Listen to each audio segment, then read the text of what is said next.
Good evening. You're watching the main news on HKIBC. I'm Edna Zhe. And I'm Isabel Wong. Let's take a look at tonight's top stories. Chief Executive Carrie Lam says there will be 250 new initiatives in tomorrow's policy address speech. Carrie Lam dismisses link between visa rejection of FCC Vice President Victor Mallet and hosting pro-independence talk as pure speculation.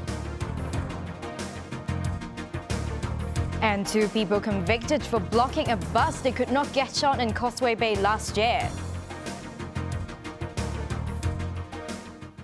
A day ahead of delivering her second policy address, Chief Executive Carrie Lam said it would contain 250 new measures. She also promised to subsidize an expensive drug for sufferers of a rare disease. Riley Chan reports. Chief Executive Carrie Lam revealed a copy of her policy address to the media this morning, which she said contained 250 new initiatives covering a variety of issues. Lam said the document was 20% bulkier than last year's. She will deliver the address tomorrow morning in the Legislative Council. Lam said she would only read the highlights instead of the entire document in order to keep her speech to under an hour.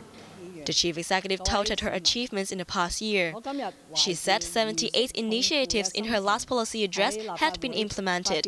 One of them was the registration of a drug for spinal muscular atrophy patients. SMA is a rare genetic disorder that gradually destroys physical abilities. The hospital authority reached an agreement earlier this year with a drug company to introduce it to Hong Kong.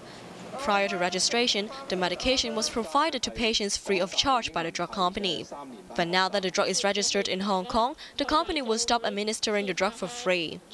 Lam promised that the government would ensure patients who need the medication would continue to receive a subsidy for it under the Community Care Fund. Meanwhile, there is good news for Lam ahead of her policy address. A survey conducted by the University of Hong Kong's Public Opinion Program found that her popularity has rebounded slightly from 50.8 to 52.3. Her approval rating stands at 44% with a disapproval rating of 40%. A similar survey will be conducted tomorrow right after Lam delivers her policy address. Riley Chan, HKIBC.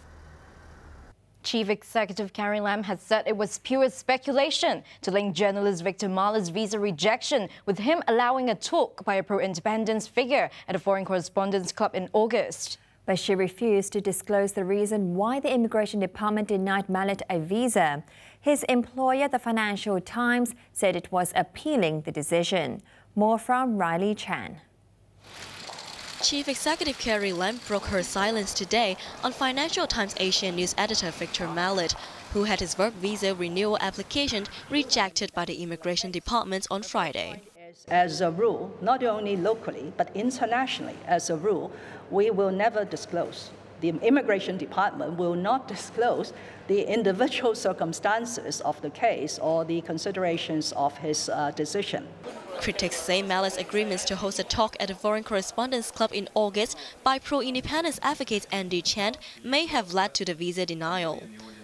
But Lam dismissed the suggestion. It's pure speculation.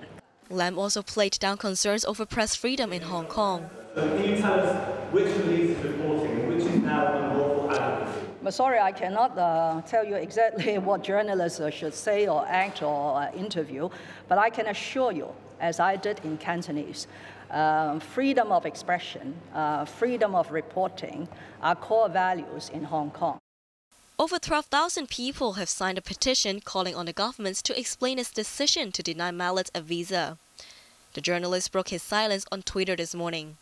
I am very grateful to all those who have signed this petition, particularly those from Hong Kong, which has been home to our family for a total of more than 7 years. Meanwhile, Democratic lawmakers said they would table a motion to summon the Chief Executive, Security Secretary and Immigration Director to the Legislative Council to give an explanation. You've done us wrong, according to the government, and we're here to teach you a lesson. And this is just unacceptable. We need a proper explanation from the authorities.